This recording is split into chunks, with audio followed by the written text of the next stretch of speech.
હાલ સ્થાનિક સ્વરાજ્યની ચૂંટણી દરમિયાન કચ્છના સાંસદ વિનોદભાઈ ચાવડાએ પોતાના વતન સુખપર ખાતે સામાન્ય નાગરિકની જેમ જ લાઇનમાં ઊભા રહીને સાદગીપૂર્ણ રીતે મતદાન કર્યું.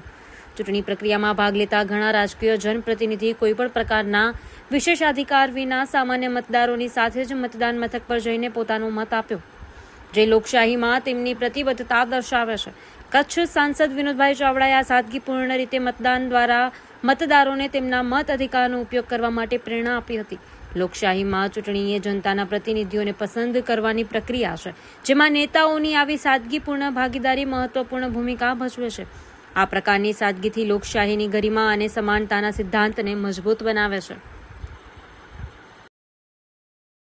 આજે ગુજરાતની અંદર સ્થાનિક સ્વરાજ્યની ચૂંટણીઓનું મતદાન ચાલી રહ્યું છે. હું પણ મારા માદરે વતન સુખપર મતે આજે મતદાન કરવા આવ્યો છું. અમારા ભારતીય જનતા પાર્ટીના જે ઉમેદવારો છે એમના માટે અમે છેલ્લા અનેક દિવસોથી પ્રચાર અને પ્રસાર કરી રહ્યા છીએ. ગામડાઓની અંદર જે પ્રકારે ડેવલપમેન્ટ થયું છે, દેશના યશસ્વી પ્રધાનમંત્રી શ્રી નરેન્દ્ર મોદી સાહેબ અને ગુજરાત રાજ્યના મુખ્યમંત્રી શ્રી ભૂપેન્દ્રભાઈ પટેલ સાહેબના નેતૃત્વમાં ગામડાઓની સુખ સુવિધામાં વધારો થયો છે.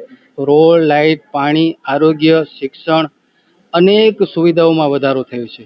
અને ઉત્સાહને લઈ કરીને અમે નિશ્ચિંત છીએ. જે પ્રકારે મારો પ્રવાસ થયો છે, અમારા ભારતીય જનતા પાર્ટીના સૌ કાર્યકર્તાઓનો પ્રવાસ થયો છે, અને સાથે સાથે મતદારોનો જે ઉત્સાહ છે, લોકોનો એક અલગ જ પ્રકારનો અંદાજ જોવા મળી રહ્યો છે. ત્યારે સમગ્ર કચ્છની અંદર આપણે જોયું છે કે બધી જ સ્થાનિક સ્વરાજ્યની સંસ્થાઓ એ ભારતીય જનતા પાર્ટી પાસે હતી. 6 ધારાસભ્યો ભારતીય જનતા પાર્ટીના છે. સાંસદ તરીકે મને ત્રીજી ટર્મ પણ કચ્છની જનતાએ મને પ્રેમ આપ્યો છે. અને જે પ્રકારે ગાંધીધામ મહાનગરપાલિકા બની છે, હું મોરબીની વાત કરું તો મોરબી પણ મહાનગરપાલિકા બની છે. મારી બધી જ જે તાલુકા પંચાયત અને નગરપાલિકાઓ છે, મારી જિલ્લા પંચાયત છે, આ બધી જ કચ્છ લોકસભા ક્ષેત્રની અંદર ભારતીય જનતા પાર્ટીનો એક ઐતિહાસિક વિજય થશે. એનો યશ હું સૌ મતદારોને આપું છું, સૌ લોકોને આપું છું.